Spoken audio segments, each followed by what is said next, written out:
This is Silph Radio, a Pokemon podcast. I'm your host, Nathan K. Each episode, I sit down with a different guest host and we talk about a different aspect of the Pokemon universe.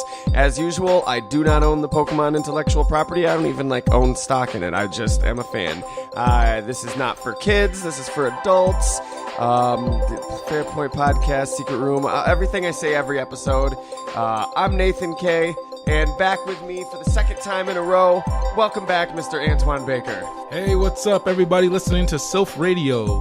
All you Team Magma, Team Aqua, Rocket, Galaxy, whatever. I'm happy to see all of you guys. So, or have you listened to me? Because I can't really see any of you. But, you know, the love is still there. You have a soft spot for any of those particular teams?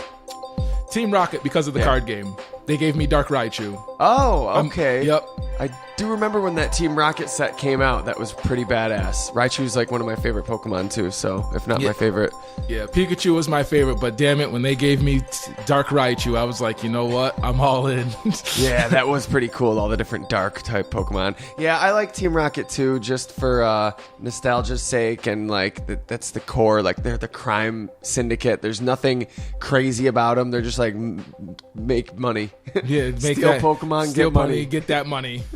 But I have to say, N's Team Plasma, yes, I respect, because it was the first one to have actual moral ambiguity and not just we want to flood the entire world. It's why would you want to do that? Yeah, really. That sounds horrible. Yeah, it was we want to flood the entire world to get rid of the bad people. And it's wait, what, aren't you bad for doing that? I don't understand your message. So are you guys going to jump into that flood then? Yeah, Team Rocket was all about get that money, and I guess it's just classic because it's the first crime syndicate or problem that we've run into in the Pokemon series. The twist, one of the gym leaders was the leader of Team Rocket. Right.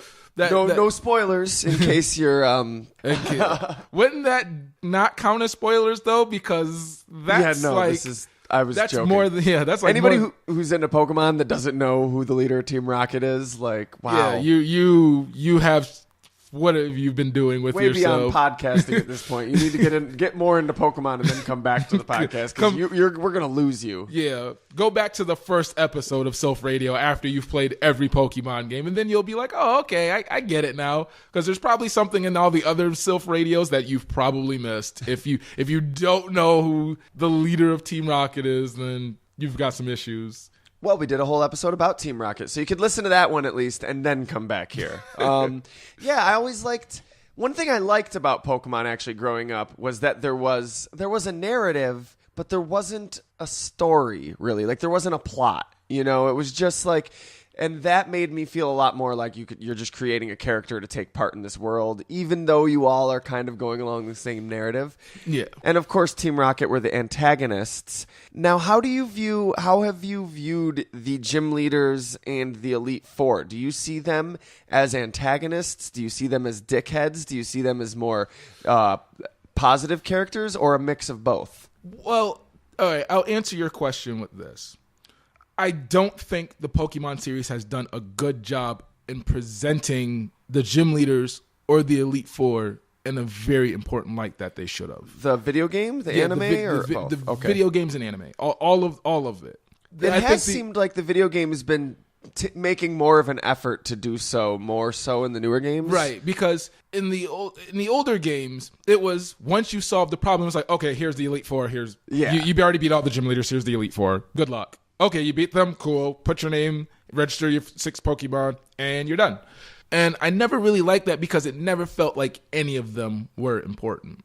Especially when I look at the cartoon, the anime, none of the gym leaders posed as importance. The only 2 gym leaders they made important was Brock and Misty. Right.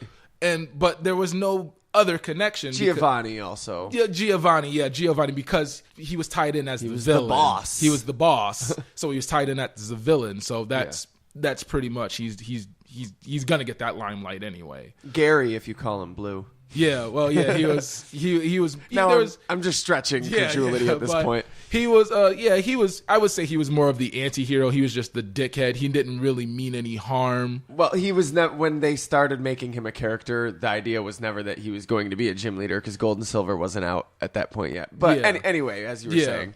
But he was more of the dickhead kind of character. Like, oh, yuck. I'm just gonna like impede your progress every step of the way, and that's basically what he did. He tried to be like, oh, well, I'm going to do everything opposite to you because I'm a dick like that. And Well, I feel like Blue actually impeded Red's progress throughout the game, but Gary just shows up to be like, yeah, you fucking loser. I'm so far ahead of you. Fuck you, pal. And they never actually battle. Yeah. And then like with Blue, he made it a point to like, whatever you did, he had to impede that. Yeah, but you see, if Ash and Gary were battling each other, then we would have to see a progression in Ash as a trainer because there's no way to do that story otherwise. And you can't do that. Yeah, you can't possibly do that. Because that means either he wins or he loses against Gary. So if he wins, well, then why do we have to keep having this rivalry? But if he loses, well, we can't just have the main character lose. This is for kids. We got to have him win every episode. Yeah. Anyway, as you were saying. Yeah. But I never thought they made any of them important. And then the sad part is they make this Elite Four look so badass. Like the way they're designed, they make them look so badass. And then it's just like, yeah, it's this woman named Laurelie. Yeah, seriously, dude, fuck the anime. Yeah, they're like, yeah, it's some chick named Laurelie. I'm trying to make an effort to not say, man, fuck the anime so much on this show, but it comes up, and sorry. Yeah, that's what it is. It's like, I kept watching it, though. I was like, whatever. I mean, Laurelie looks pretty cool, and then like... Oh, I always loved them. Yeah, Laurelie, Agatha, Lance. Bruno was the only one I didn't give that much of a shit about in the Elite Four. Yeah, I didn't really feel him anyway. But even him, you gotta have your fucking Akuma. Yeah, pretty much, but... Like they just did nothing. They gave those guys no type of justice, and it burns my soul every time because it seems like every game I'm like, are they going to do something with the Elite Four? Are they going to issue a challenge? And it seems like no. It's like when you play the game, it's like they're just waiting there until you complete the game. They pose no report. They don't even make appearances, or they don't do something quirky like what was it? The Cinnabar gym leader, where he disguised himself, and then like he's walking around under disguise and everything, and then you find out it's a disguise and he's the actual gym leader and he's been following you. And you're like, what? Like there's nothing quirky like that or anything. It's just... Yeah.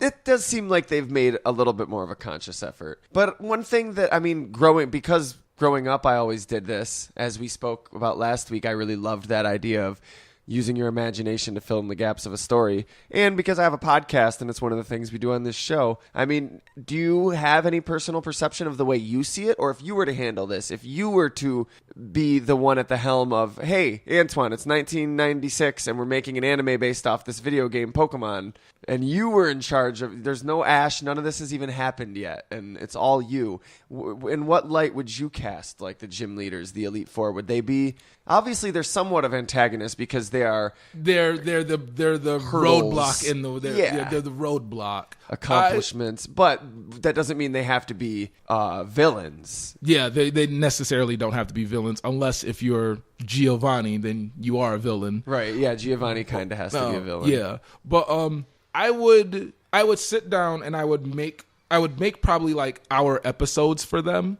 Like I would have like, Ash or Red go on their normal adventure, and then I would lead to a build up. Like Ash sits down and Ash or Red sits down, and they would run into a certain type of Pokemon, or they would run into this like I would call it the sub boss trainer, where there was this trainer that he loses to, and then he'd be like, if you can't beat me, how are you gonna beat Brock? It's like in a D&D campaign. Yeah. They always have to be in a tavern to see a wanted poster or something to go out to find something that leads them to the inciting event. The way how the seasons went, each season could lead up to that gym leader. Shit. 8 seasons? Oh my god, I would love that. Well, 8 seasons to comprise the Indigo League? That would be amazing. Yeah, so I mean, although that'd be like Route 1 for an entire season. Yeah. Yeah, but like you can literally build it up to where you can, like, if you have 26 episodes, like, or 26 episodes for each season, you can do that build up because you can do the first 13 of like Ash or Red going on and doing their thing. And there's still Mount Moon. There's still a lot of things in between there that you can stretch out. Yeah, you can kind of stretch those out in like 1 or 2 episodes, or he gets a milestone where he finds a Clefairy and he's trying to catch it and he doesn't.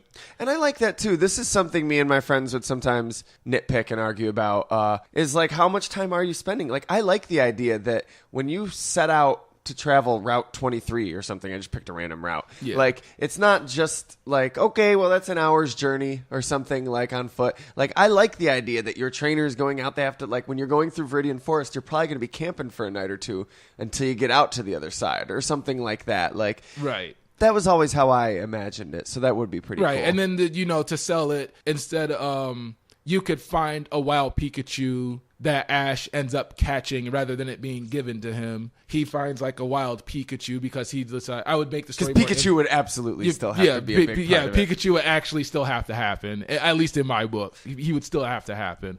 I wouldn't see throwing any gym leaders in the Brock and Misty spot where they're like traveling with Red. I wouldn't do that either. Maybe have Red and Blue travel together, like Ash and Gary travel together every once in a while and then split up, and then maybe, like, I would have them have a friendly rivalry, and then give all the other gym leaders though a big recurring role that, like, they would come back and play more roles in the story, and maybe there would be certain things that they end up doing together, like maybe one of the gym leaders helps them take down Team Rocket or something like that, right? Or like the manga does stuff like that. Yeah, the manga pretty much does do stuff like that, like the giant Gengar versus the giant Jigglypuff episode. I remember that. If you actually read the manga, the woman that Ash helps actually becomes possessed by the Gengar. Well, wait. Okay, no. Okay, I think I know the manga you're talking about. Was the Electric Tail Pikachu manga, right? I think so. There's so many different Pokemon mangas. Yeah, there's so many of them. But the one I read, I think, was the Electric Tales of Pikachu. Was that because that was the one that was based on the show? Yeah. Pokemon. It's either called in America. It's either been published as Pokemon Adventure or Pokemon Special.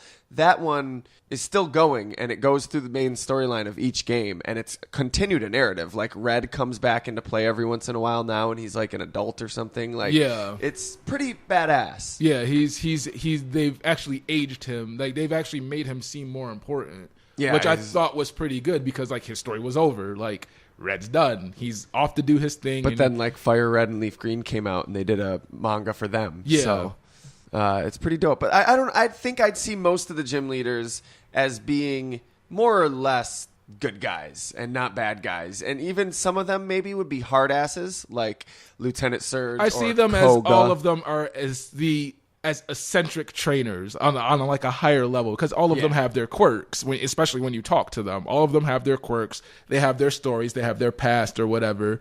And then when you go to Lieutenant Surge, and there's one guy in the gym who talks about how Lieutenant Surge saved him during the war. And I'm just like, what war is this? Like, they're like, Lieutenant Surge, the Lightning American. You're like, American? Like, what? Oh, what? Wait. There's an America in this world? Yeah, that really throws me for a loop. They've mentioned America. They've mentioned South America. Oh, I think they've mentioned 1 or 2 other places, too. And it's like, what? Yeah. I wonder about that, too. Is America the name of the continent that Unova's on, maybe? Because I don't think it's like The Wizard of Oz, where, like, okay, in the movie it was a dream, but in the books it was a real geographic location, but it was a fairy country, so you couldn't find it. And America does exist, and then Oz exists on another geographic location on Earth. I don't think it's like that. Yeah, I don't think we're sitting here and Kanto is like hidden. I wish though. I'd be okay with that. Like I said, I would never travel there. Only because I know Lavender Town exists. Eccentric characters, though. That is exactly what they are. Yeah, they're pretty eccentric, and then when you talk to them, you see that there's a glimpse of a story, but because they don't want to ruin the narrative with a story, like, they're just like, yeah, he saved me during the war. Okay, you fight this guy and then you beat Lieutenant Surge, and he's like, yeah, well, here's this TM, it saved me in the war. And I'm like, what war? Stop saying war. Stop it. Say war one more time. Say war one more time. I dare you, motherfuckers. Say war one more time. But it's like, what war are you fighting? Like, what was it where your buddy was crippled and all this other jazz? And I'm like, I want to know about this war. Well, have you heard the fan theory? No, I have not heard the Oh, fan wow. theory. There's a fan theory that Pokemon takes place in a post-apocalyptic, like post-nuclear war world, and that's the reason a lot of the characters don't have fathers, because so many of the older male population died in the war because they were off fighting. That's the reason.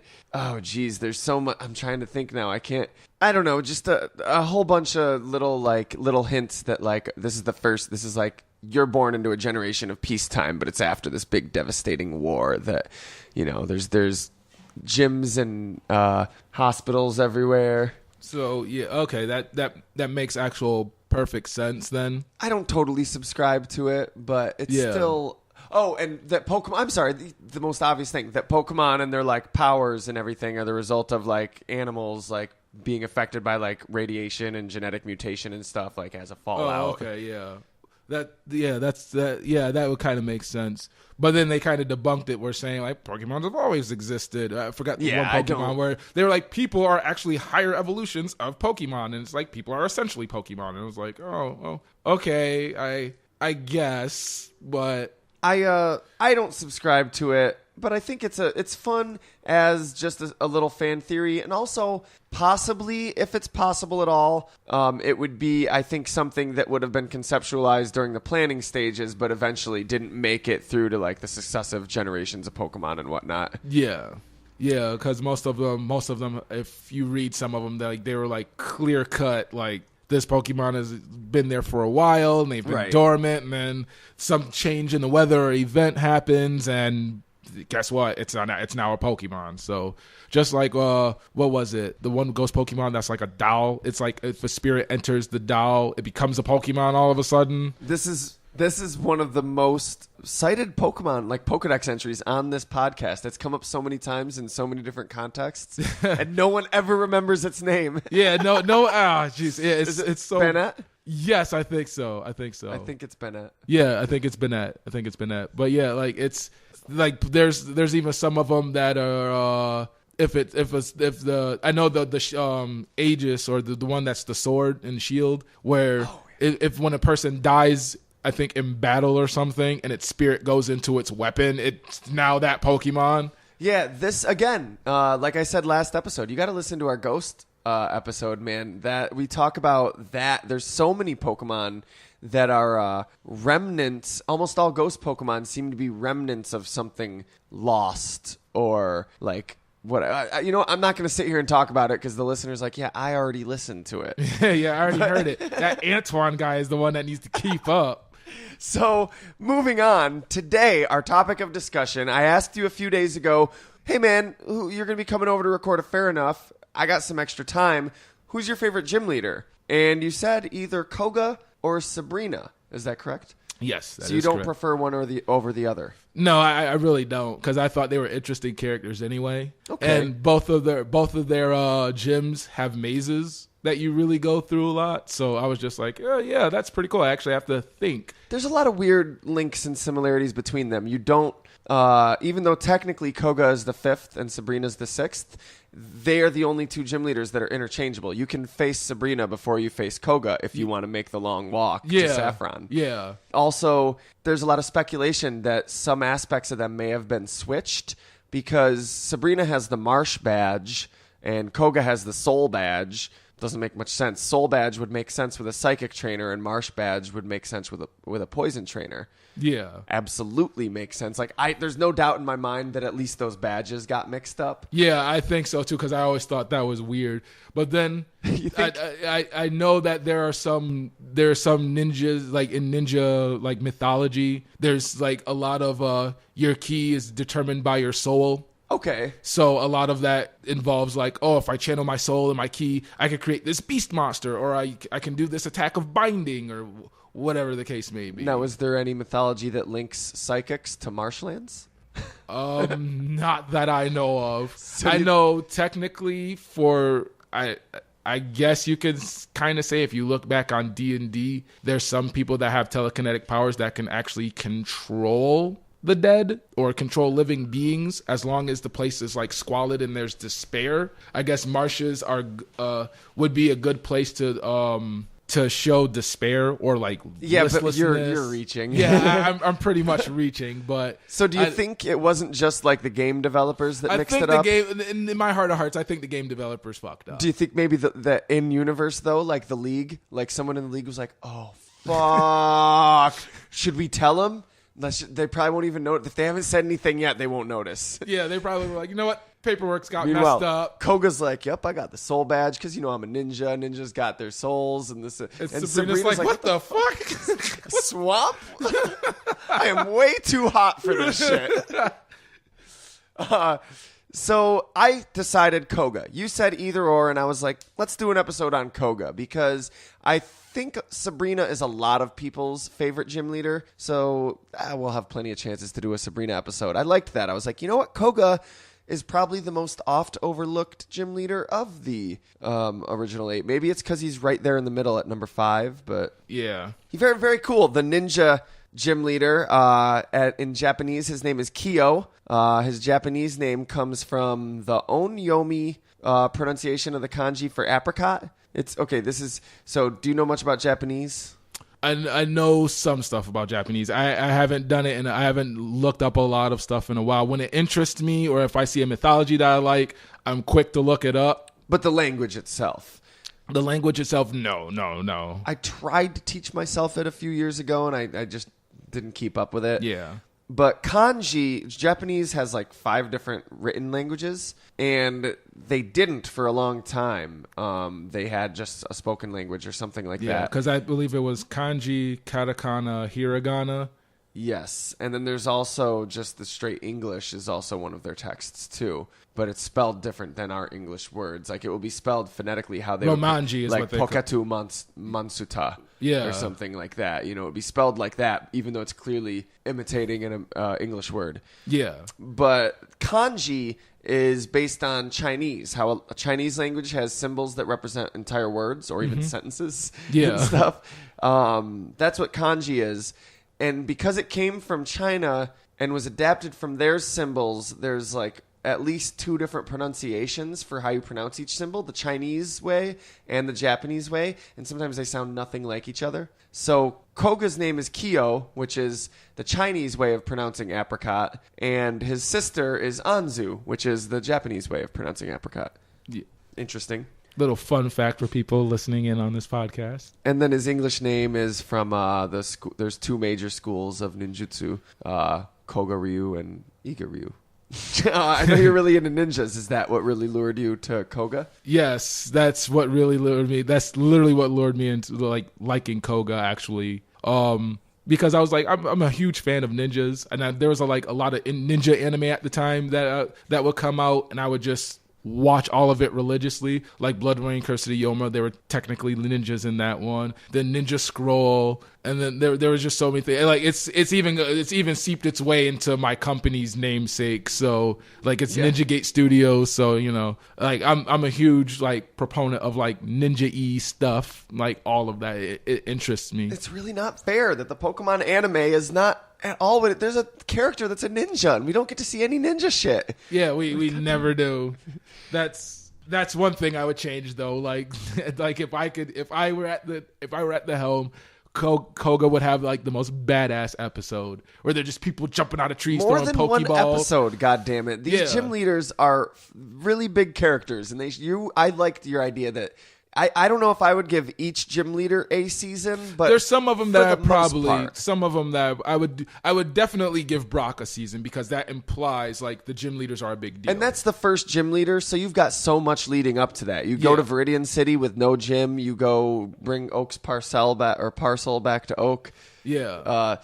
So much there's so much you could do, but then maybe Koga and Sabrina would share a season or something like that, you know? Because he goes and looks at both gyms, and then he tries to go out and tries to go up against Sabrina. She puts the beats on him. He's like, all right, that'd be dope. There's a gym nearby. He goes to Koga, and then he sees the Safari Zone. Yeah, and oh man. And then he fights Koga, and Koga's oh, you were fighting Sabrina. Well, I could teach you some ninja techniques to get over that. So That'd be great because Koga is a teacher. They make it explicitly clear in the game. So he was the gym leader of Fuchsia City. He's not anymore. He has since been promoted to a member of the Elite Four, the Indigo League, Kanto and Johto. Left his daughter Janine in charge of the Fuchsia Gym.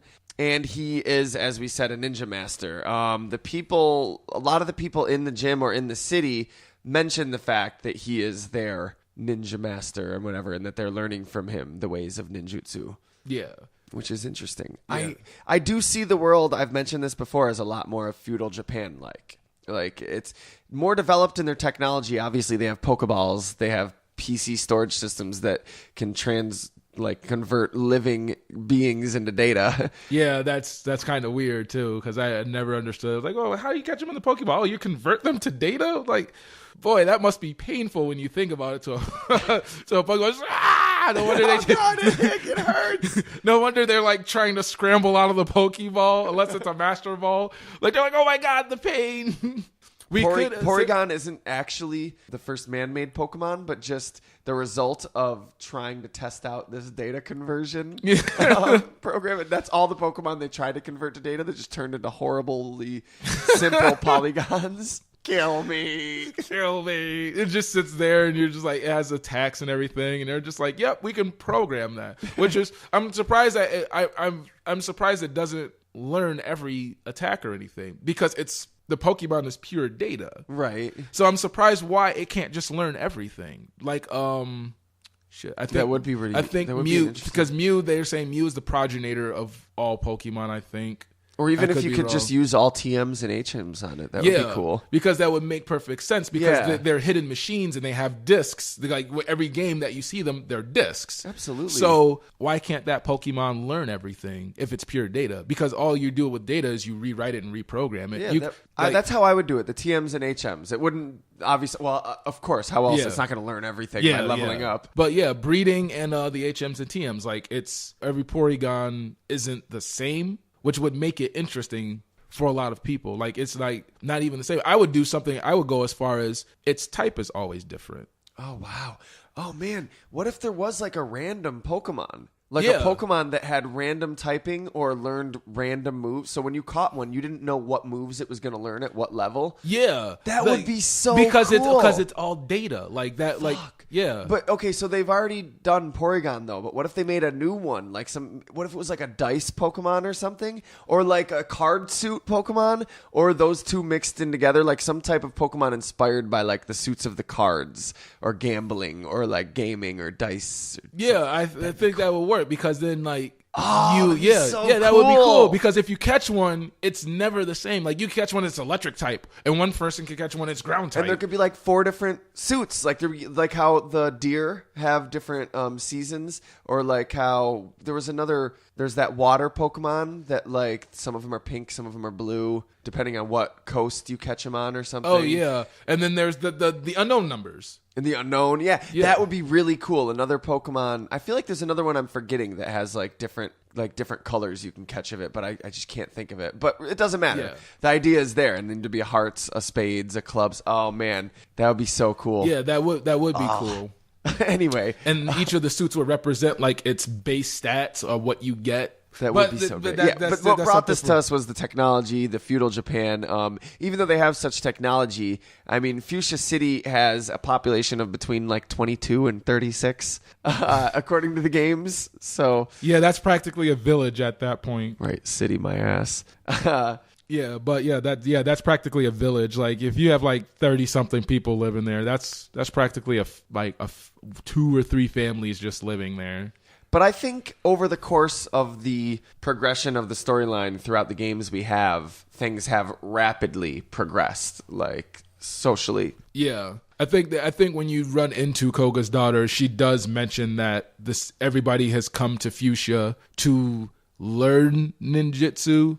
Really? And because he's gone off to the Elite Four and everything, that gave that city some props. Okay. So everybody started going there, and because I think I could be wrong, but I think when you run into her, she does brag about that, and that she is like, I'm the daughter of the Elite Four, blah blah blah blah blah, Koga, and I was like, oh wow, that's actually pretty cool. And then like I think she also mentions like because of him being a great ninja teacher and going off to being selected for the Elite Four, that everybody was like, well, I'm just going to Fuchsia City. Fuck it. I went to learn ninjutsu before, but Koga's a fucking dick. I heard his daughter's running it now.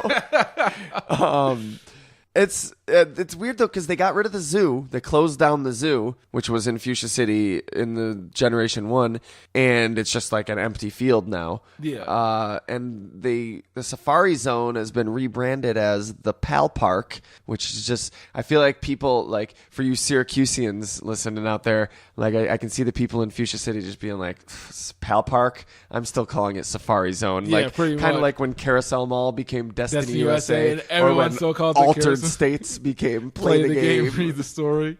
No, first it was How You Play the Game, And how which you was a play the better game. name. Yeah. It was a better name than, not Altered States, but it was a better name than Play the Game, Read the Story. Anyway, we're talking about local shit now. Yeah, we're talking something completely specifically regional. Well, that's what we're doing in this episode too. In the anime, he had a sister though, not a daughter, which is another weird thing. Only time he had a sister, and they just created that character for the anime. I think some animes, especially when they're kids, they want to imply like, well, this guy really didn't have, like, you know, I think they try to get rid of the notion that this person may have had sex. So it's... Oh, instead of well, he didn't have a daughter even at that point.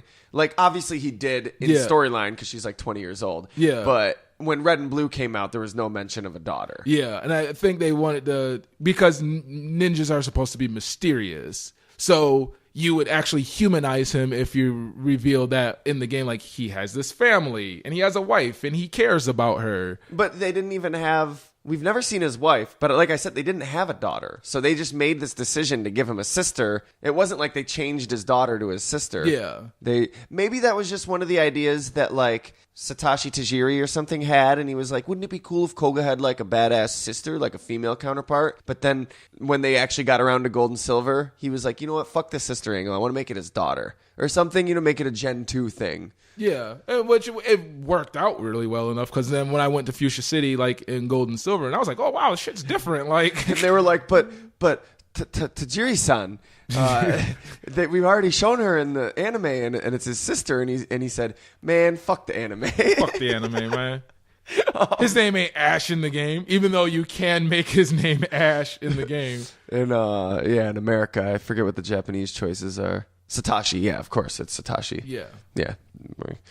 He, as we said, is a ninja, so that means he's a master of deceit, potions, poisons, antidotes. They say in the game that he makes his own potions to, like, heal his Pokemon after battle. That seems about right. Their sneakiness. What else do ninjas do? Acrobatics and speed. Oh yeah, totally. Like you using the environment around you and basically not believing everything that your eyes basically tell you. Like, that's why when you walk in Koga's gym, he's like right there, and then you walk and there's a wall, and you're like, oh shit, fuck. Like, what's going on here? I gotta walk. Okay, I'm gonna go this way. Okay, so now I'm gonna go this way. Oh fuck, like that's another wall. Like, so yeah, the gym. Let's talk about the gym. Fuchsia City Gym, as you're saying, it's a maze of invisible walls. And, of course, there's other trainers all around. It's interesting, when Janine took over the gym, she fashioned it so that all the other trainers are dressed up to look like her. So it adds another level of, like, is that Janine? Or is that Janine? Or is that Janine? But yeah, Koga would stand in the middle of the gym. So right when you walk in, you see him dead ahead of you. And then you're like, oh, well, I'm not going to fight all the other trainers. Fuck that. I'm going to go right to him. And then and I'm like, oh, you got to be kidding me. And I was like, you know what? I should have known he's a ninja. All right, the game has changed. Let's do this. But now if you think walking in, like in real life, that's an intimidating thing. You're like, oh, shit. He's just walking right there. He's just standing right there. That guy's there, like, yo, champ in the making. That creep, like, dude, yeah. what is that guy's deal? I have no idea. I don't know what he was, and then he always seems to know. Like, I think like him and Gary like sneak diss you. Because like you're not as good as Gary, but yo, I'm gonna give you some tips. I'm like, yo, you palling around with him? Y'all saying shit behind my back or something? Like you seem really awfully palsy about him, and every time you see me, you put on this fake smile, man. Like, what's going on? Like, yeah, why is he always one town ahead of you? He's always there when you show up. And it's like, you were there when I left. How did you get here? He was like, yo, champ in Macon. Yo, I was following you, so here's what's up. Like, how do you know I was coming here? Like, he's like, yeah, I knew you got family here. And Koga's like, hey, I told you can't hang out there waiting for young trainers. Yo, what you doing? I'm going to call Officer Jenny again. Speaking of, there's... Why don't you come over to this side of the gym? Why don't you come over to this side of the gym? Hold on, let me lower this wall for you. You were here to meet up with a 10-year-old trainer. 10-year-old trainer, huh? How old are you, sir? 37, you say? Why the shades, sir? Because it looks like to me, it looks like he just has shades on. So I'm just he had glasses. Yeah. I always imagined him looking like Eugene Levy or something. Like just fatter. He's just like, yo, champ and Macon, come over here for a minute. I got some rare candies for you, Pokemon. Oh my god. Oh boy, rare candies. Boy, that's completely gone left field now. So yeah, back to what we were saying. Yeah, Koga, visible walls. Like this, it's Champ. Maybe it was Champ and Making. Okay. Yeah, the floors were slanted supposedly according to the anime. To keep people just off guard and weird. And his students are made up of assorted jugglers and tamers. And this is another thing to support that Sabrina and Koga switch, because the jugglers all have Hypnos, Drowsies, Kadabras. And then the tamers have Sandslashes, Drowsies, Hypnos, and Arboks, one poison Pokemon. And Sabrina's got some poison trainers in there too. But yeah, it seems like they definitely switched them up, or there was probably an error or mistranslation or whatever the case may be. No, it has to be. I'm even thinking of more things now. Yeah, because I actually wrote in my notes, what's up with the circus theme? Because all of his trainers are jugglers and tamers, and Koga's a ninja. Why does he have jugglers and tamers in his gym? Sabrina had a whip in the original sprite art. Yes, Red and she Blue. did. That's right. Sabrina was probably originally going to be some type of ringleader or something, and like she even is dressed like you would dress as a ringleader, whatever you call the that actually makes that actually makes sense. That does. Yeah, come to think about that, maybe there was going to be something where she was like hypnotizing people, like the audience or something. I don't know. Well, yeah, maybe I'm just reaching. Well, no, but that. We're definitely on to something. Yeah, like I think they really did fuck that up. There's so much shit in Pokemon that they switched around. Like you've heard about the Venonat Butterfree thing, right? No, I haven't. Oh my god. All right, you know the Pokemon pretty well, right? Yeah. All right, I want you to close your eyes, and you don't have to actually close your eyes, but picture Caterpie, Metapod, and then Venomoth. And now picture Venonat and then Butterfree. Does that evolution line not make more sense than the other one? Venonat's got the big eyes. It's got the little spiky hands. It's got the antennas. It's got the color scheme. Yeah. And Venomoth has a head shaped like Metapod. Like they were absolutely switched. There's no doubt in my mind. Yeah. No, yeah. And there's so many other little things that are like hints about like different Pokemon evolution lines that were switched and stuff. That would actually make more sense though. Why do you think they did that? You know what? Fuck it. Let's make this guy over here and her over there. Like maybe it just had to do with gameplay balancing. I don't know. Yeah. Probably. I don't think it's gameplay balancing because like.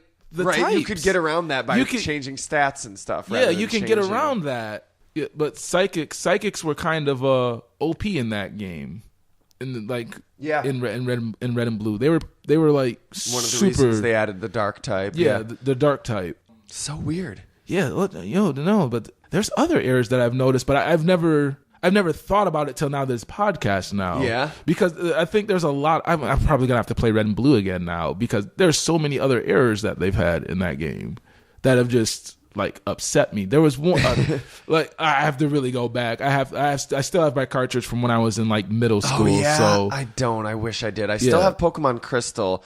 I don't know why I was stupid enough to let my original Pokemon game get lost or get sold or whatever happened. Yeah. So stupid. But the Sabrina and Koga one makes absolute sense. It really does. It's crazy. Yeah, because she is dressed like a ringleader when you actually approach her. But like, I forgot what type of trainer Sabrina had now, because I'm trying to think. What type of trainers? Yeah, what type of trainers dwelled in Sabrina's gym? Let me look. I'll check. I want to say like channelers and stuff, but that would make too much sense if she's already a psychic. Let me see. Sabrina. Because I know you know the jugglers and tamers and the acrobats and everything. It would kind of make sense for ninjas, because you will always keep a high ground for scouting and everything. But for Koga, it's about trickery. Yeah, she has psychics and channelers and mediums. So yeah, hers are pretty on the nose for what she's supposed to be, a psychic. But they still could have added that and then just been like, fuck it, just leave his gym the way it is. We're not going to make a bunch of... Because you know what? There are no ninjas. Then they would be like, we got to make a bunch of ninja class now or something. I don't know. I have no idea. Maybe Koga was originally going to be psychic. I don't know. I don't know, man. I don't know. Because now it seems more slapdash to me now when I look at those two. Because I'm like, why isn't the tamers and jugglers? Yeah, that's so weird. Like with Sabrina. Or maybe they just fucked up. Maybe they told the programmers put them in Saffron City, and they're like, oh fuck, I meant Fuchsia City or something. You know what I mean? Or maybe the programmers were like, he said Fuchsia City, right? Yeah. Like, I don't know. Like, yeah, but that weird. Yeah, that is kind of weird too. So you beat Koga. As we said, you get the soul badge. Lets you surf outside of battle, boosts your defense, and he gives you TM06, which teaches you Toxic, which he states is a secret technique over 400 years old. So that strengthens my theory here that Pokemon moves and stuff are techniques, much like martial arts, and not just natural like moves that they just suddenly learn, but like a technique that they master. Is it the art of Pokken? Sure. Why the fuck not? Let's call it that. It's that name that has to mean something, right? Yeah, because Ken, I believe in Japanese, would be fist. Oh, okay. So Hadouken is like, I think it would be energy fist. And Shoryuken is like dragon fist. That's Silph Radio official headcanon now. That like that's what Pokken or Pokken means. Yeah, so it'd be Pokemon fist. Yeah. So Pokken would be Pokefist. Yeah, that makes total sense. And that's like how in martial arts you learn things like certain types of kicks and punches and blocks and maneuvers and whatnot. That's why we have Hitmonlee and Hitmonchan, all the fighting type Pokemon. But also the fact that Pidgey learns Gust. It's not like use Gust and Pidgey summons up this elemental ability that's called Gust. But it's like, oh, Gust is where I breathe out with my lungs like this and then flap my wings in such a way to send it that it makes a little whirlwind that curls around and then hits them like that or something like that. Or, Toxic probably it's probably for Pokemon, most Pokemon that probably would use Toxic would have a certain gland in their body that they'll be able to exploit. Yeah, and learn how to manipulate it and control it. Yeah, and learn how to manipulate it and control it. So like Toxic wouldn't necessarily be sludge, so to speak. That would probably be like for Muck or Grimer. But for something like a plant, it's probably a pheromone that's poisonous. Yeah, I think that's to exploit their glands, or like it could be like I said before, a pheromone for a plant Pokemon. Maybe for a ghost, Toxic is probably like spiritual, like it's summoning some supernatural Toxic on the opponent that they can probably use. Because I know Gengar, Haunter, and Ghastly, they're poison type also. So. Yeah. So and they're gaseous. They're gas Pokemon. So they have some type of physical form. Yeah. So they would be able to exploit that and or maybe, make their gaseous. I forgot what I was going to say. It was on the top of my head. But like their gases, they could probably submerge their gases where it could be normal, like a fog, but it could be, they could control it to where it's like almost supernatural, and then it's poisonous at that point. Because it's part of their body. Yeah. Extend it like tendrils into your respiratory system. Yeah, and then choke you to death and all that. So Pokemon's hardcore. Yeah, Pokemon is hardcore. This Pokken thing, I'm doing it. That's an actual style for Pokemon now. Well, to me, that's like the term karate to me. It means no. What does karate mean? Open or empty hand, right? Empty hand, yeah. Yeah. So like it means empty Pokemon hand. Empty Pokemon hand, or paw, or a hoof, or whatever the case may be. Yeah, but in the sense that like Pokemon learning to use their bodies as weapons and have these techniques. Yeah, like Pikachu learning Iron Tail, which probably stiffens its tail and like just hits them with like utmost force. Absolutely. Yeah, but like that's completely possible. Like, I mean, hey, that's canon. We're doing this. Pokken is a style. I'm not gonna refer to them as TM. I'm gonna say Pokken technique. Number 6. So Koga's battle style, vicious, fuck yo status. Son, confuse you, put you to sleep, poison you, and confound you. He takes pride in the fact that he doesn't use brute force. Again, this is like ninjas. Ninjas use treachery, poison, and technique. That's why mostly that's why they use kunais, because I guess in feudal times, the not kunais, but the kisaragi, or the sickle, I guess, the chain and sickle, where they use it to disarm people who have swords. So it's like to throw it latches onto the sword and they pull it. So either if you're going to hold on to it, you're going to be off balance. Okay. Or they're just going to take the weapon from you. So now if you haven't learned any true martial arts, now you have to fight this guy hand to hand. Japan is so cool. Japan's history is so cool. It's so interesting. It's like... I'm pretty sure some of the viewers are going to like actually name the weapon, but yeah, it's fine. Yeah. We're not experts.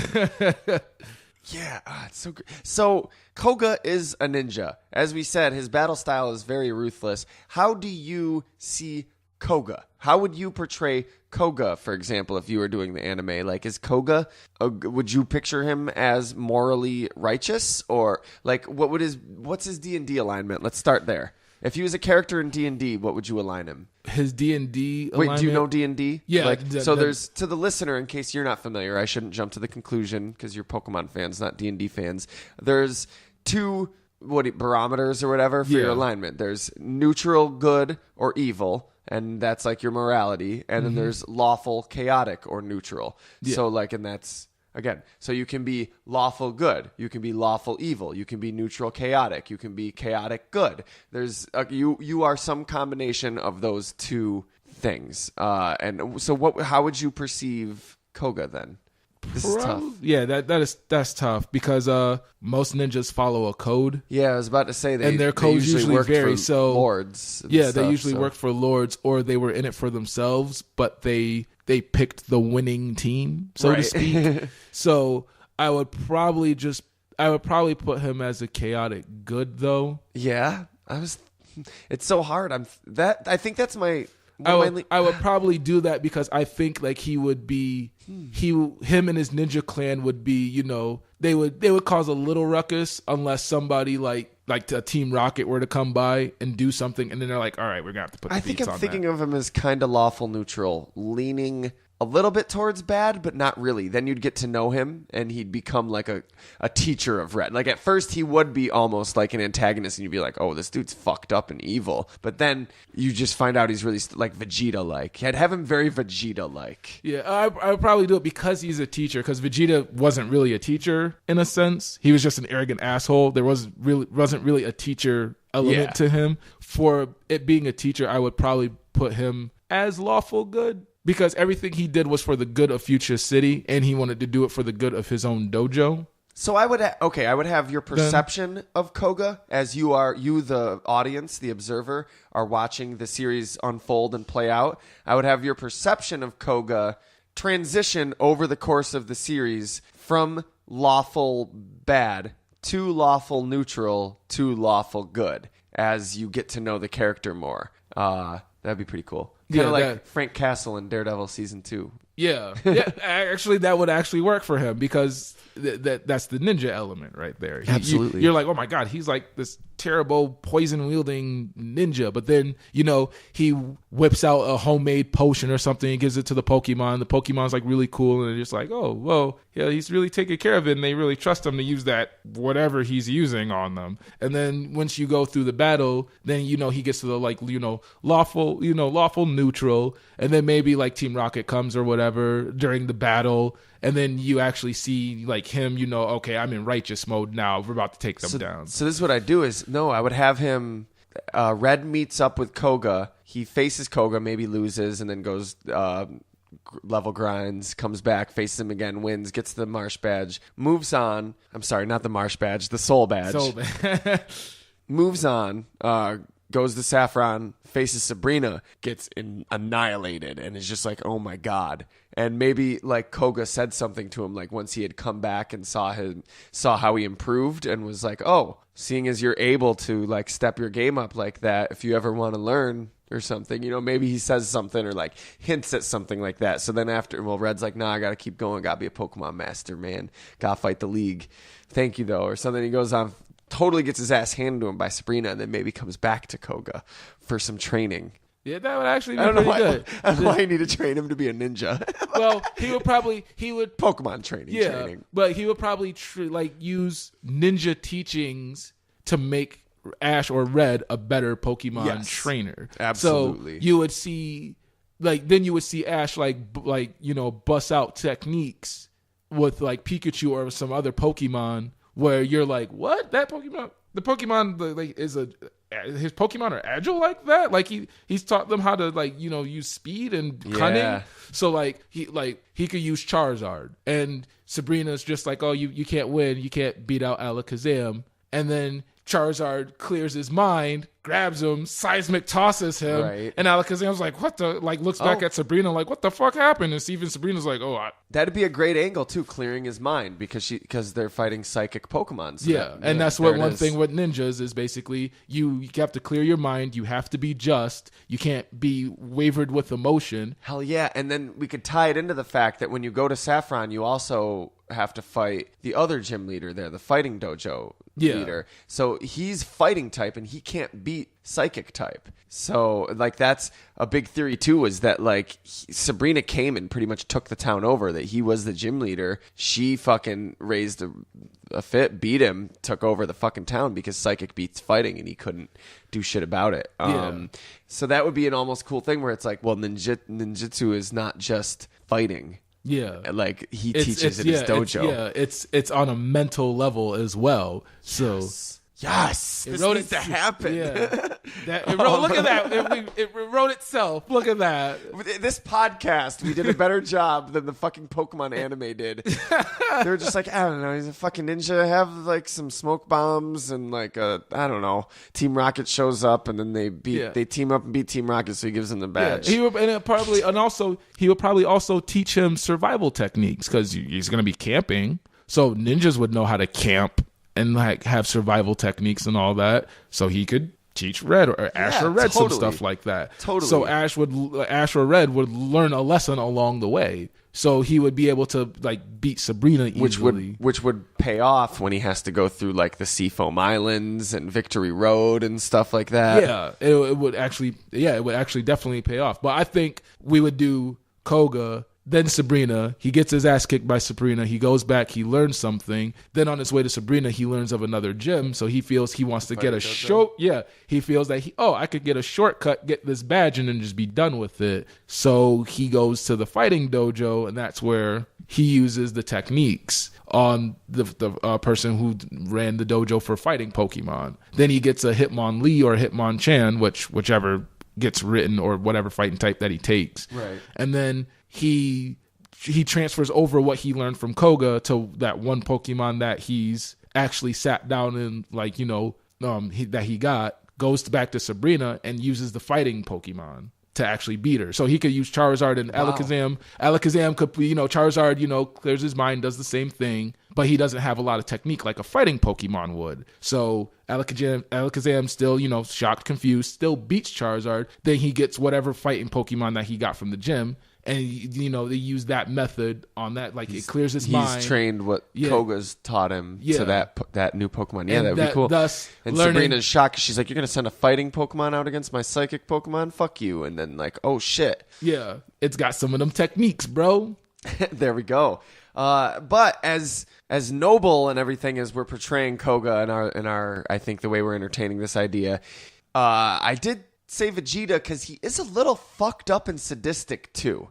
If you look at the games, now the games is always what I take to be primary canon. Now when determining how I perceive a character, I'm like, okay, the information in the games is absolutely true, except in cases when I have to ignore it in order for my perception, like in order for my worldview in the Pokemon world to not fall apart. Like, I'm sorry, I have to ignore South America. I have to ignore America.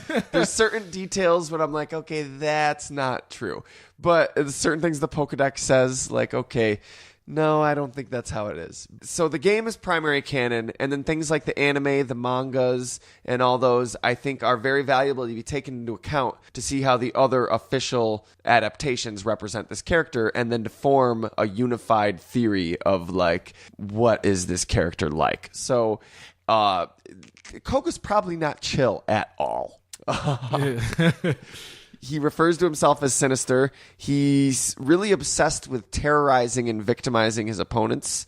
He's like, he loves the terror that poison inflicts on people and the slow, like, despair that it inflicts on people. He's a masochist. It's fucked up. A sadomasochist. Wait, a masochist is someone that hurts himself, right? Yeah, sadomasochist is someone that hurts other people. Yeah, I think so. Yeah. He's a sadomasochist. When you challenge him, he's all like, here, and this is a direct quote. He said, "Fwa ha ha ha ha," direct quote.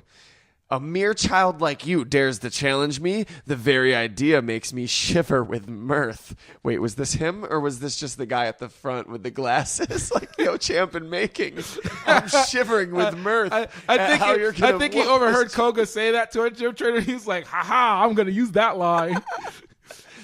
"Very well, I shall show you true terror as a ninja master. Poison brings steady doom. Sleep renders foes helpless." And then the dude at the front of the gym's like, "That's what I'm saying. Rohypnol, baby." Despair to the creeping horror of poison-type Pokemon. And when you defeat him, he doesn't seem totally thrilled. He's like, "Humph." He says, quote-unquote, "humph." Because it seems like he's a teacher and you just got past whatever he threw at you. So is that in the dictionary? Humph? I'm going to look. Humph, define. Used to express slightly scornful doubt or dissatisfaction. So you can't argue it. It's in the dictionary. He was expressing doubt and dissatisfaction. Or maybe he's just being a grumpy, like, super serious ninja master. But I think he's a pretty fucked up sadist. In the Pokemon Adventures manga, the main one that goes through the whole, Pocket Monsters special, all the games, he was a member of Team Rocket. So there's that. Him, Sabrina, and Lieutenant Surge were all members of Team Rocket, as well as Giovanni, obviously. Yeah. And he tries to kill Red several times. He uses a Ghastly to summon the dead bodies, to like bring back to life the dead bodies in Pokemon Tower. And so whatever fears you had last week about Lavender Town are back in double now. Oh my god. Yeah, definitely not living in that place. Dude, literally a whole issue with zombie Pokemon attacking Red. And Charmeleon, this is actually one of the infamous scenes that a lot of people have seen displaying how more graphic. It's not super more graphic, but that it takes itself more seriously than the TV show. Charmeleon slashes the Arbok in half. Yeah. Yeah. But his Arbok's, like, a couple of his Pokemon have even special, like, abilities. Like, there's a lot of Pokemon with superpowers in the manga, too, which is kind of weird. Like, his Arbok can regenerate as long as its head's not destroyed. And he has a Golbat that it can open its mouth and do supersonic, which will make like a magic mirror in its mouth of sorts that he can look through to like see distant distances. Yeah. Well, at that point, like crystal ball, you know, like I guess that falls under the anime manga type where certain things will have certain superhuman abilities, or like named characters. Pokemon will have, exceeded abilities to Yeah. demonstrate that they were conditioned very well. I don't hate it. Yeah. It's not how I would do it, but it works in its Yeah. universe. Red has an Eevee that can turn into any evolution of Eevee and then back to Eevee like a fucking Digimon. Yeah. But it can so that's interesting. But yeah, he's pretty fucked up. But that's not near as bad as in the Pocket Monsters manga. This is another manga that never reached America. We've talked about it several times, so I don't want to spend too much time explaining it. But it's like a crude comedic Pokemon comic. It's like the Ren and Stimpy or Beavis and Butthead of Pokemon. Oh, okay, yeah. And this actually was the first published Pokemon comic back before Pikachu was going to be the mascot. Clefairy was. So Red in this comic has a Clefairy, and then he eventually gets a Pikachu too, but the main character is like his Clefairy. And he has to save a bunch of Chanseys from Koga that Koga kidnapped and is torturing. He's a sadomasochist. Koga's fucked up. Yeah, yes, from all that, yes, I would. That's why I would put it like chaotic, though. That's why he's got tamers with their whips. See, there's connections. It's all coming together. Also, he's a Nazi. No, not really. He's not really a Nazi. But there was a card, Koga's Ninja Trick. Have you heard about this? It had a swastika on it. It didn't really, though. It had a manji on it. Yeah. It was a Pokemon card, and this is funny because I actually swear to God I had this card. I used to buy Japanese packs of Pokemon cards. Yeah. I hated the Pokemon card game, but I thought the Japanese versions of the cards were really cool because it was just cool to have them. Yeah. And I got one, and I was like, whoa, that's crazy. But I was into Buddhism, so I was like, that's not a swastika, though. It's a manji. Then I'd like show my friends. I'm like, isn't that nuts? And they're like, what the fuck? And I'm like, yeah, but don't worry. It's not a swastika. It's a manji. And it's like a Buddhist thing. It's been around for hundreds and hundreds of years. Nothing to do with Nazis. Nothing to do with hatred or racism. Yeah, because I think I think the swastika is actually inverted. Yep. It's the swastika goes the other way. Yeah. And but I think even in India, I think both represent good things. Like I don't think either of them represent bad things in like India where it's just that the Germans ruined it for everyone. Yeah, seriously, dude. The Germans ruined it for everyone. I mean, almost like, when Charlie Chaplin had the stash and then Hitler's doing his thing and he shaved it and he's like, can't have that anymore. It's like the Skrillex of dubstep. Not to diminish it or anything. But that was the genre of music founded in how long? I think since the 90s. A very long time ago, and then now it's just like, ew, it's gross. I mean, that was a thing for like a year and some change, though. Like dubstep. I used to hear everybody listen to dubstep. You know what I really like is down-tempo, chiller, quieter music that has this similar types of aesthetics. I don't like the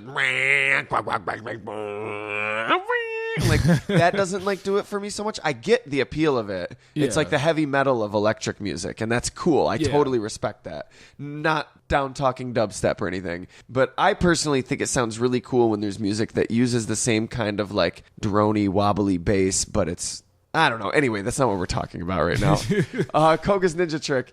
Like some other kid that was like an 11-year-old Jewish kid used to buy Japanese packs, and he got one and was like, what the fuck is this shit? And his mom was like, what the fuck is that shit? And they like went to the news and were complaining about it, and Nintendo released a statement, and they were like pretty much like, it's a symbol in Japanese culture, nothing to do with Nazis, but we totally understand how this is a problem for other cultures, and we totally respect that, so we're just going to stop printing it. And they totally changed it. The American version had a different symbol on it, and the Japanese version from that point on had been changed. Again, I don't have this card anymore, but I swear to God I used to, and that would be such a cool thing to have. I think there was just like a year in high school when I was like, I don't like Pokemon anymore, and then I like then my girlfriend broke up with me, and I was like, you know what, fuck it, I like Pokemon again. Because you don't have a companion anymore, so now you gotta go back to Pokemon. They're like, come on back, Nate. Come on back. I tried to play it off like I was joking, but that's exactly how it happened. It consoled me in my time of desperation and sadness. So yeah, I think it's safe to say Koga is pretty fucked up, but I don't think I would want to I wouldn't make him a member of Team Rocket. I wouldn't make any of the gym leaders members of Team Rocket except for Giovanni. Yeah. I wouldn't do that either, to be honest, because like that ruins how special Giovanni is. It just takes it away from him, because then it's like, oh well, the whole league is crooked. Yeah, and it works well in the Pocket Monsters special Pokemon Adventures manga, but that's their manga. I like that it exists. If I was given the reins to the anime, I would do something slightly different. Yeah, because unless however, if they did some weird arc where the Pokemon League was created to recruit new Team Rocket members. Oh, shit. Conspiracy. Yeah. Phil would love that idea. Like, if it was like a conspiracy like that, where Giovanni's like, and Giovanni set up the whole thing, but to not make it obvious he's one of the gym leaders, quote unquote, so it doesn't make it seem like he's pulling the strings, even though he is. Right. That's interesting. Oh, man. Because then that way it's easier to downplay. Like the Elite Four would be the 4 best candidates for Team Rocket. Wow. And when the person gets to the Elite Four, they're assessing which one of those, depending on the performance, is the new member of Team Rocket. And then they just cycle out that person and then put in another gym leader who did well. And that member is part of Team Rocket. Well, one of the top candidates for Team Rocket. Another one. And, and it just keeps cycling out. And then that's why you would explain always the Elite Four. They're all... So the champion is secretly Team Rocket. So like in Gen 2... The champion is just a face to legitimize the Pokemon League. But Lance is the champion in Gen 2. Yes. So, and Blue's the champion in Gen 1. Yeah. But I would say that would be so to make it look like it's not a criminal front that you have a champion like that. So then when you beat the champion, it's like, oh, look at that. Aren't you proud of him? But then they're like, okay, so what happened with the Elite Four? And they're collecting data. They're just like, oh, okay, Red did well in these 2 matches, but he had a hard time against this match. And he was pushed to the brink on this match. So I think this person has the potential to be, this person out of the Elite Four has the potential to be a really and good. Giovanni's like, no, Red. Get Red and bring this. That's the kid that fucked up Silph Co. That's the kid that fucked up the casino. Get that kid and bring him to me. Yeah, that probably he would. Yeah, and then Red would be the exception. Fuck Lance, make him the champion. Bring Red to me. Yeah, like it would. Yeah, and that would be like Red would be the exception because he was like, okay, I didn't expect him to do all of this shit. So, yeah, bring him to me. Oh, yeah, he beat me too. That's right. I forgot. But I just thought he was a kid then. So I was like, yeah, whatever. Let him go fight the league. Yeah. So the last thing that at least has to be paid lip service, who are Koga's Pokemon? It's like the most important thing, but the thing that there seems to be the least amount to discuss. So, I think we could pull something out. Let's hear the list. All right. According to top tier priority canon, the games, he has at least 2 Coughings, at least 3 Venonats, a Weezing, a Venomoth, a Muck, an Ariados, a Forretress, a Crobat, a Skuntank, a Toxicroak, and a Swalot. Yep. So with that, I see a theme to that. Oh, do you? I actually poison see type. Not just poison type though. It leads to for ninjas or the mentality of ninjas. So we have the Coughings. The Coughings are the last ditch effort. So when self-destruct and they have stuff. Self-destruct. So when you're about to beat them and you're probably on your last Pokemon, or if he feels that he can't beat that Pokemon, they self-destruct. And hopefully it's supposed to take down your Pokemon as well as he's like, oh, I'm already losing this. But if I'm going down, you're coming with me. And that's kind of the whole point, because with ninjas, you have to do a lot of self-sacrifice. Right. Like if you're sent out and you're spotted or whatever, it's like, okay, well, I ain't going back to the village. And with sadomasochists, you have to do a lot of inflicting pain. Yeah. So yeah, you have it works on so many levels on that. So even if you survive the self-destruct, your Pokemon's so devastated by that area of effect, they can't even beat the next Pokemon that comes out. So Arbok's one of his main ones. Like we said, he uses that in the manga. It's supposed to be representing fast strikes that even if you survive, they leave a long-lasting effect. I think Arbok's the first Pokemon I would think of when I think of Koga. Maybe Weezing. but mainly Arbok. Funny that the ones that are given to Team Rocket in the anime. But I think the first Pokemon you see him having is Venomoth in the anime. Right, for setups and traps, like toxic spores. Yeah. Because he's going to use his 400-year-old technique, and he wants you to get the point that it is devastating, and this is going to be a fight for your life. Yeah. So I see him using that as more of a poison the enemy, and if his Pokemon goes down, it goes down, but you're poisoned. So what are you going to do? Or if you can't manage to beat it, he switches it out so you don't inflict pain on it, so he can just keep recycling that strategy. But he's going to use that to subtly inflict Toxic on you. Toxicroak works good too. That was obviously one that he was given later, but I can see him having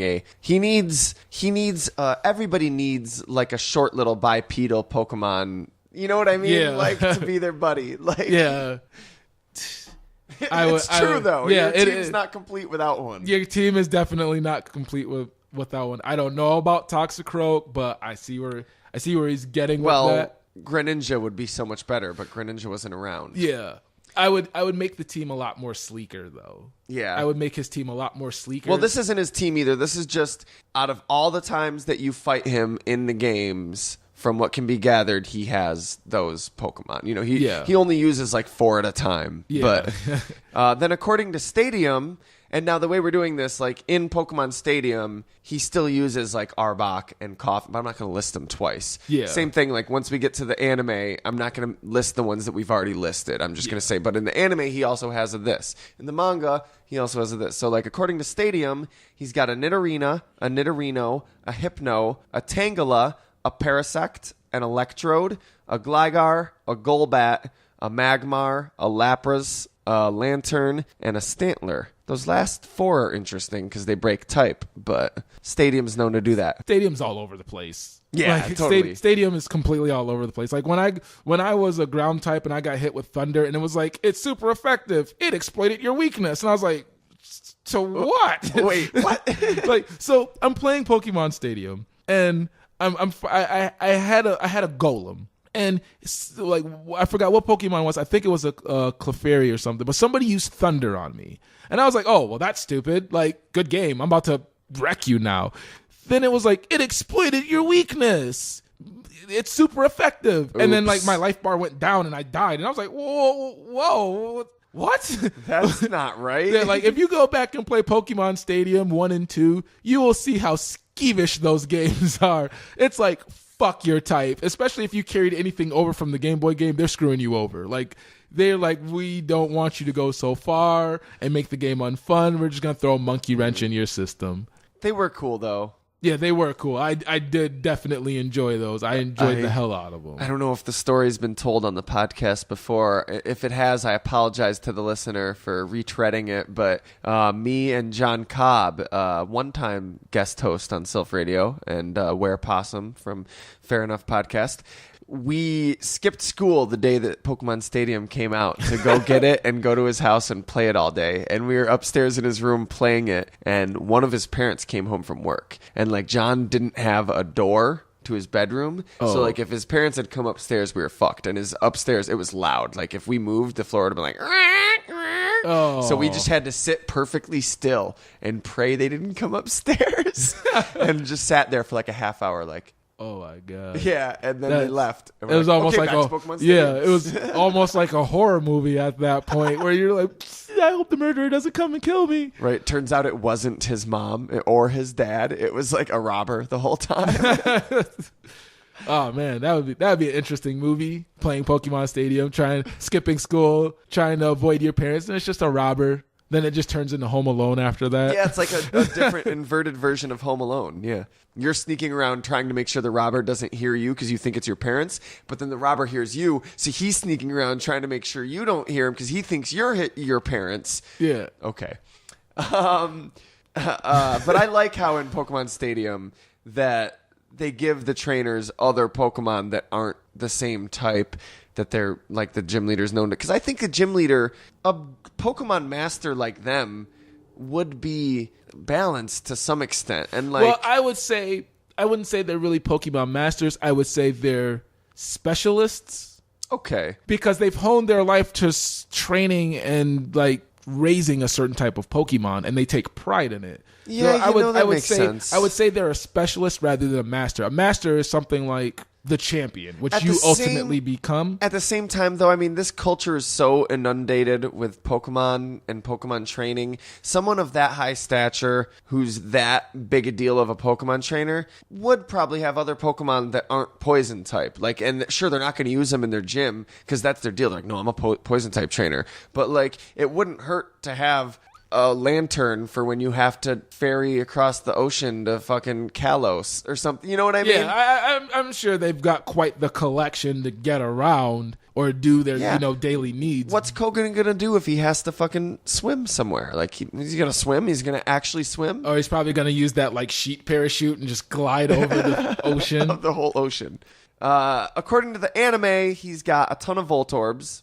I'm sure you remember that from the episode. Yep. And in a flashback where someone else is recalling fighting him, he had a Scyther, which is weird that he'd use his Scyther in a gym battle.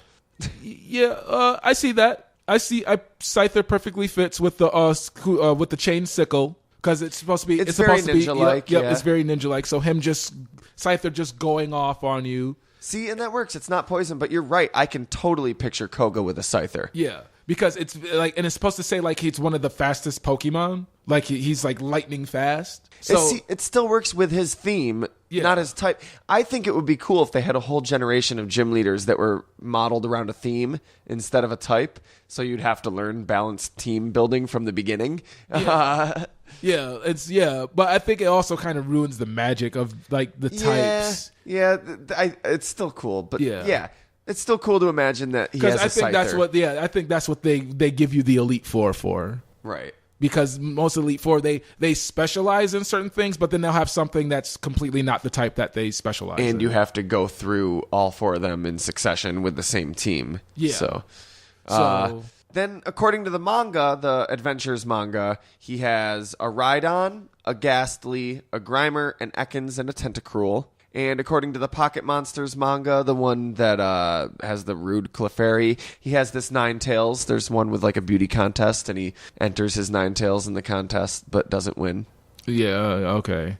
I would see so. But I would see Nine-Tailed Fox, part of ninja mythology, Yep. if you watch Naruto. The Kitsune, Yep, totally. Kitsune, The yep. Ninetales. Absolutely. Kitsune. I always say Kitsune, even though I Yeah. should know, because I know how to pronounce Japanese.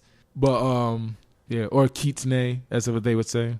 Then, if you want to throw in the TCG, which this is like last tier canon, the TCG says that he also has a Ditto, the whole Pidgey family, Pidgeotto, Pidgeot, and the Weedle family, Weedle, Kakuna, Beedrill. That actually makes perfect sense. Absolutely. Especially the Ditto. Because ninjas are supposed to be masters of Oh my disguise God, and being yes. a part of their surroundings. And what better Pokemon for them would be a Ditto? How is the TCG the only thing that gave him a Ditto? That's brilliant.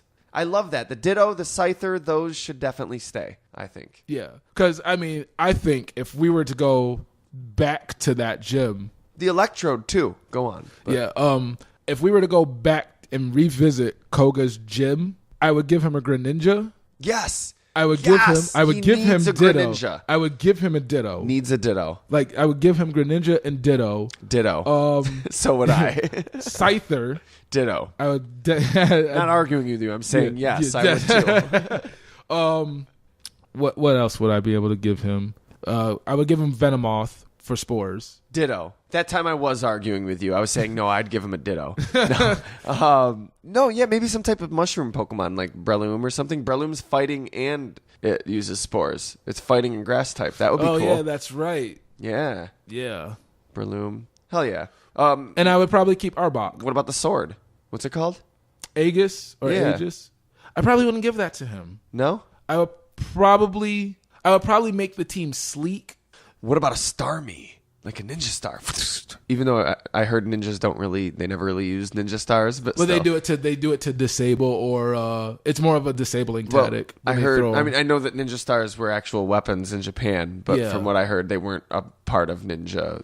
Yeah, it's no. not actually in any of the ninja lore. No, It's just invention of American pop culture. It was like, that's Japan. They throw ninja stars. Yeah. No, they've had that's what the kunai is for. Okay. So the kunai is to disable someone. Okay. Or it's supposed to distract them while they run away. So that's why they throw a whole bunch of them. Like if you see in any anime or anything involving ninjas, they throw a bunch of kunai and then like the person blocks it or he gets hit and when he looks, the ninja's gone. It's supposed to distract them because it's like, oh shit, he threw like 8 knives at me. so that's what that's supposed to be. But like I would build that team if I were Koga to be sleek and fit the ninja theme because I would make them more mobile. To me, a Weezing is not mobile at all. Absolutely. It's Arbok, totally. But yeah, Arbok, Greninja, Ditto. Because Ditto is ninjas are supposed to adapt. That's what Muck, because it seems pretty iconically Koga, and you want to have a few poison types on there. I would either say Ghastly or Haunter. Ooh, yeah, because that's poison too. Yeah, and I think they would be better than a Muck. Because then they're mobile. But to me, Muck just seems iconically him. Yeah, but I don't know. But for the ghost Pokemon, they can phase in and out of things. Fair enough. It's implied that the Ghastly, Haunter, and Gengar are straight up mind games, and that's what ninjas do. So they would probably they would do an attack, phase out of it, and then probably like stick their tongue or laugh at the Pokemon, and the Pokemon's like, and then just run at them. So wait, who are we trying to? We're picking a new team of 6. So we got Ditto, Greninja, Arbok, Ghastly, Scyther, and then we got one more. That would probably be a tough one. I'm looking at his list of Pokemon here. Although there's probably something in the new Pokemon that would work really well too that isn't on his list. But I don't know. I still feel like Muck is just very iconically him. Yeah, maybe that's just me. Or Weezing. No, because he's got coughings and wheezings. We got to give him a Weezing. Poison gas. Fuck it. Give him a fucking Weezing. Yeah, I say Golbat? Pidgeot. Nope, Golbat is actually good too. Yeah, Golbat. Yeah, fuck it. Whatever it is, we're not going to have the opportunity to do this for real anyway. Yeah, so like whatever you want to do, Nintendo, just give him a fucking Greninja. He needs a Greninja. Yeah, because that team right there is kind of sleek. He don't need any other Pokemon if he had a Greninja. Yeah. And besides, it's more ninja than anything else that's it has it right in its name. Yeah, Greninja. So 2 on the nose. Like I was excited though because I always picked water, and then when I found out that the one that I picked turns into a ninja and his tongue is like the scarf, I was like, oh my god, fucking coolest Pokemon ever. Yeah, like God, I can't wait to see Litten. I'm obsessed with Litten now, but. Yeah, like oh man, I was so psyched about that. I was like, oh, definitely the best. Absolutely. Yeah, and then I gave him the Protean ability. So What's that do? Basically, whatever move you use, he becomes that type, so you can get the bonus. Oh, what? Yeah, that's like an ability you can breed into him? Yep. So yeah, if you get a Protean Froakie. That's so cool. Yeah. That's like the secondary ability though. You got to like breed to try to get it. Yeah, you got to I think it's one of those hidden abilities that you get, so you got to keep doing it until till you strike gold. That's awesome though. That adds a level of fun to the game. I have so many Eevees from trying to breed like the right natured Eevee or the right attitude Eevee. Yeah. Like I thought that was pretty cool. And I was just like I'm going to have the most badass Greninja ever. Like, I was like, don't let me catch a shiny. Like, don't let me have a shiny anything. Because it's going to be all or nothing at that point. Win, lose, or draw, you're going to run into the most stylish, amazing Greninja you've ever seen. Yeah, shiny Greninja's dope, too. Yeah. Well, I think that about wraps up this episode of Silph Radio. I don't know what else there is to say about Koga. Well, probably a lot, but we're wrapping up anyway. Yeah. Please go like our page on Facebook. Silph Radio Podcast is what it is on Facebook. Just Silph Radio Podcast. Please look it up. Give us a like. Even if you don't like your newsfeed being flooded, don't worry about it because Facebook doesn't show you posts from our page anyway. So you don't even have to worry about it. You just give us a like and then forget it ever happened. Isn't that everything with Facebook right now? Just post it, forget it happens because somebody's going to talk about Trump or... Don't post Trump shit. You know what? Fuck it. I don't care. Post Trump shit on our page. It'll get people to talk about it. We'll get attention. But I'm not a Trump supporter, so keep that mess away from me, I guess. You can also check out my game that I'm developing, Pretty Kitty Fuzzy. You can check that out on Facebook as well, 3 separate words, or you can go to our website, prettykittyfuzzy.weebly.com. Yeah, that's the indie game that we talked about extensively last week. Please listen to last week's if you're not already familiar, and please go support it. Give it a like. Even if you're not intending, even if you're like, I don't like fucking cats, I'm a dog person. Give it a like anyway. Like we said, Facebook's not going to show you the posts. So who cares? Yeah, pretty much. Like Fairpoint Podcast on Facebook and go check out Fair Enough Podcast. Antoine is going to be our next guest host on that episode. If you're into professional wrestling at all, you're going to want to check that out because Antoine and Craig are having an at-length discussion about what's wrong with the WWE.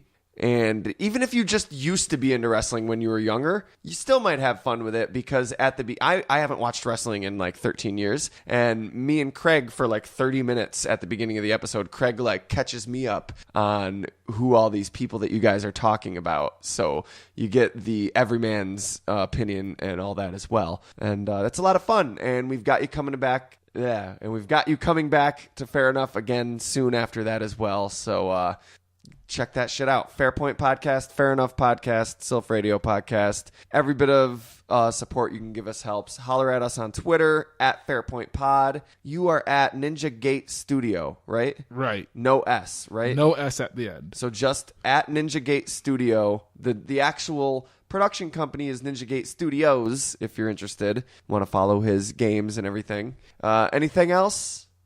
I think that's it. Pretty soon I'm going to be doing a wrestling podcast as well because everybody loves wrestling podcasts, and I have a lot to say about wrestling. So we'll let people know in the future once that gets started. Absolutely, absolutely will. Anything you're doing, we'll keep them posted on it. Please come back again soon. This has been great, man. It's nice having you here in the secret room. I love to be here every time. It gets more secret every time I come here. And less at the same time. From secretroommultimedia.com, I'm Nathan K. I'm Antoine Baker. Thanks for listening.